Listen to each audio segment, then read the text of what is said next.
Doctor Julio Razona, buen día, ¿cómo le va? Hola, buen día. ¿Cómo estás? Bien, bien, muy bien. Bueno, ayer bueno, la producción me informaba de un tema que es, digamos, a ver, cuando estos temas son portada, nos causan horror a todos, pero el horror en realidad siempre tiene una historia previa, ¿no? Usted está trabajando en una cuestión que apunta directamente a un juzgado de familia en Mar del Plata, en donde lo que se denuncia es que hay un abuso que ha sido facilitado por el propio juzgado. Así es. Yo represento a una familia de corazón que hace un año convive bueno, está bajo su cuidado una niña que tiene actualmente 5 años de edad y que había vivido una situación extrema esta nena durante 4 años con una mamá con problemas de adicciones, viviendo prácticamente en la calle y viviendo situaciones terribles por la condición de su madre. Bueno, esta nena tuvo la suerte de, de encontrar una familia de corazón, y este es un matrimonio que ya tiene adoptados dos chicos, uno de 14 años y otro de 9 años, y bueno, y la recibieron en su familia. Esta nena durante esta convivencia vivió muy feliz y con todo el amor que le puede dar una familia adoptante. Cuando se iniciaron todos los trámites en el juzgado de familia número 2 de Mar del Plata, bueno, todo funcionaba correctamente, hasta que un día apareció, se presentó en el juzgado una persona, un adulto, de nombre Juan, que manifestó ser el padre de la nena. Esta nena no tenía padre, y hizo el trámite para reconocerla, se presentó y dio sus condiciones de vida, explicó sus condiciones de vida, y dijo que quería gozar de tener beneficio de un régimen de visitas. Este régimen de visitas le fue otorgado pese a la oposición nuestra, porque tanto la oposición nuestra como la de la asesoría de menores incapaces, que siempre intervienen cuando hay un problema con un menor. Siempre que hay un menor en cualquier trámite judicial, ellos intervienen de oficio, lo representan, y todos estábamos de acuerdo en que este sujeto no podía tener un régimen de visitas, en primer término porque cuando él dio su domicilio y sus referencias laborales, nosotros enseguida averiguamos que no era ese su domicilio, y las referencias laborales eran falsas. Él decía que trabajaba en un lugar y ni siquiera lo conocían.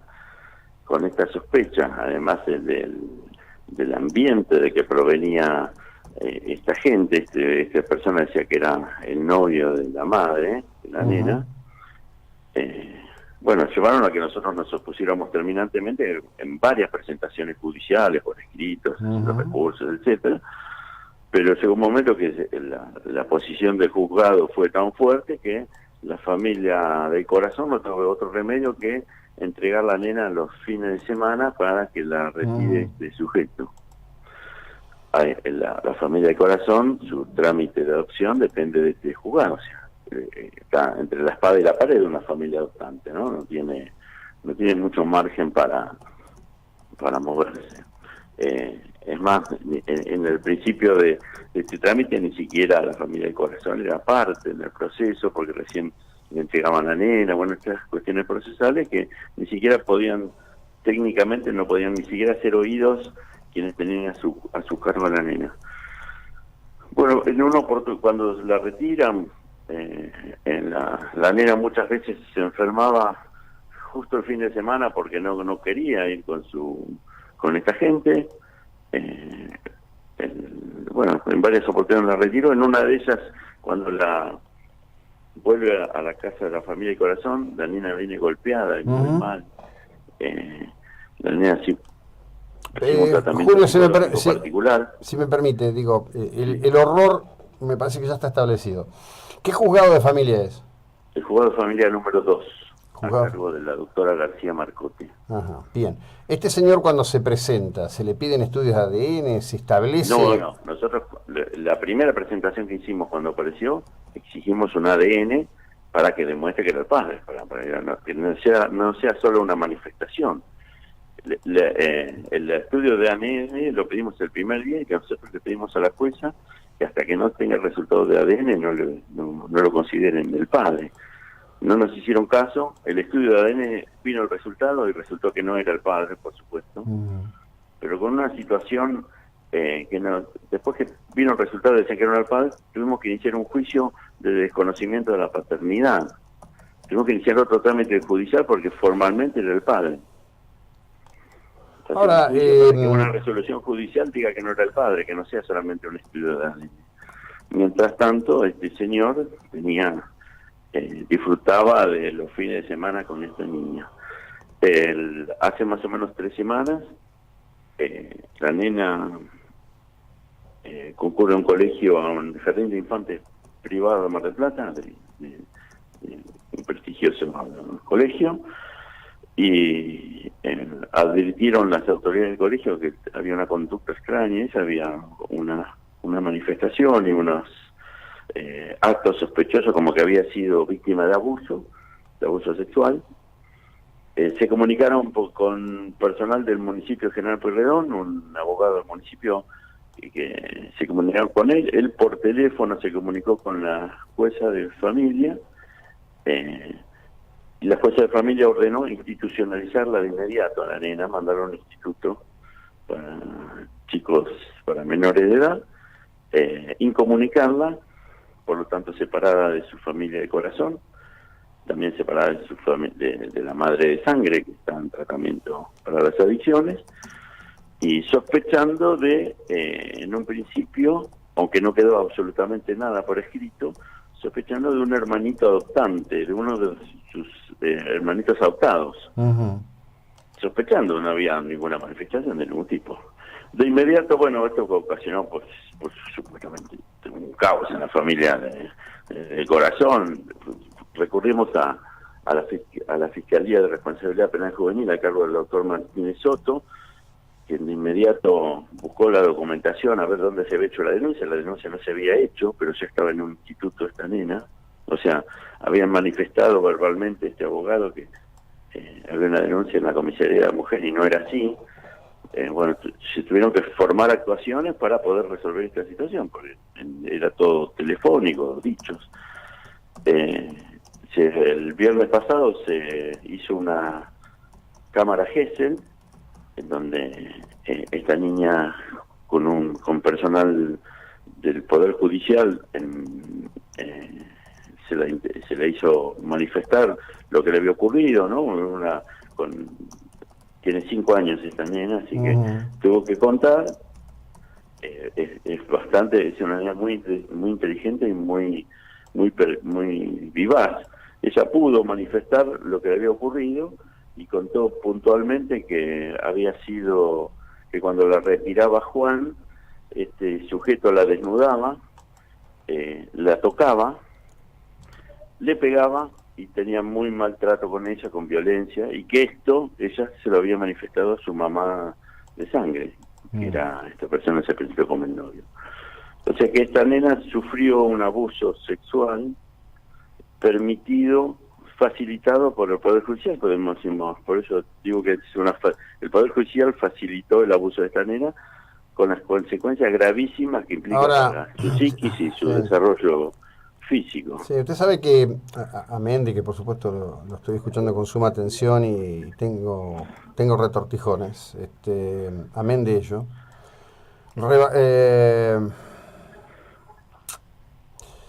Revisando mientras hablo con usted el archivo, nosotros habíamos publicado bajo el título Incompetentes el 17 de abril de 2016 una denuncia también de una colega suya que involucra a la jueza Andrea Sara García Marcote en un caso también, casi diría, de una perversión de características similares.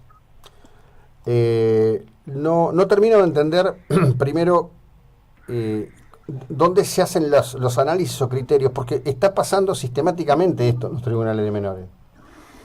Y me parece que alguien debería ponerse a pensar en serio si no hay que revisar la cuestión con urgencia, porque acá hay criaturas que deben estar protegidas que son sistemáticamente sometidas a este arbitrio que es demencial directamente. Acá me dice una oyente, Viviana, dice, bueno, le da saludos a usted y dice, terrible la historia, ayer escuché a la doctora a cargo del juzgado, con qué liviandad hablaba de la cuestión, una vergüenza.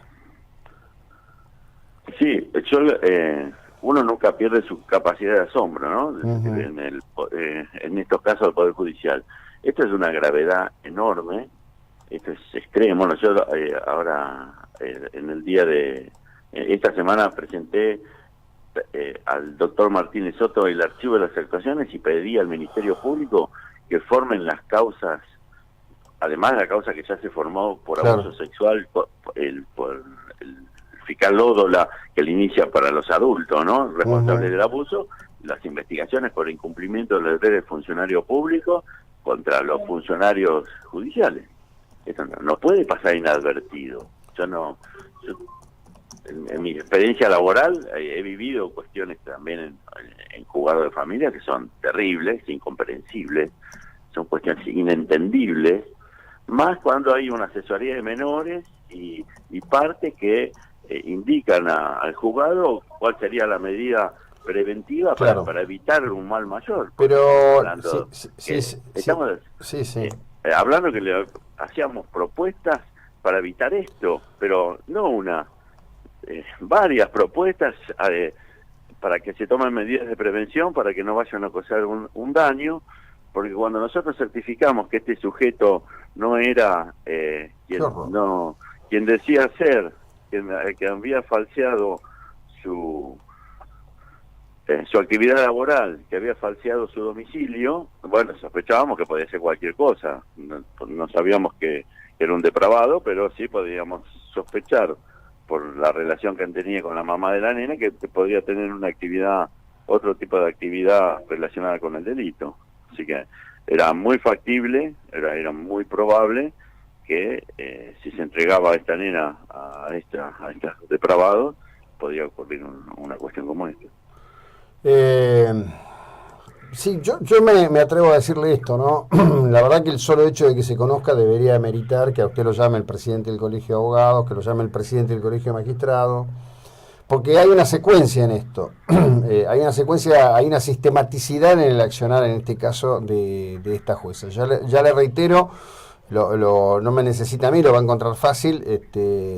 Nosotros le habíamos dedicado un central completo porque también, y estoy hablando de 2016, me pregunto de 2016 a hoy cuánto daño la doctora Marcotte le está haciendo a cuántos niños y de qué manera. Bueno, Julio, desde ya gracias por ayudarnos a ilustrar sobre esto que yo ya veo las reacciones de la sociedad en general, es dificilísimo esto. Bueno, seguimos nosotros, gracias, buena jornada, muy amable. Igualmente, que tengan un buen día. El doctor Julio Razona, estamos hablando de otra página de horror perpetrada por actores públicos que tienen que representar la búsqueda de lo mejor de la sociedad y parece ser que se ensañan en la representación y realización del horror. Ya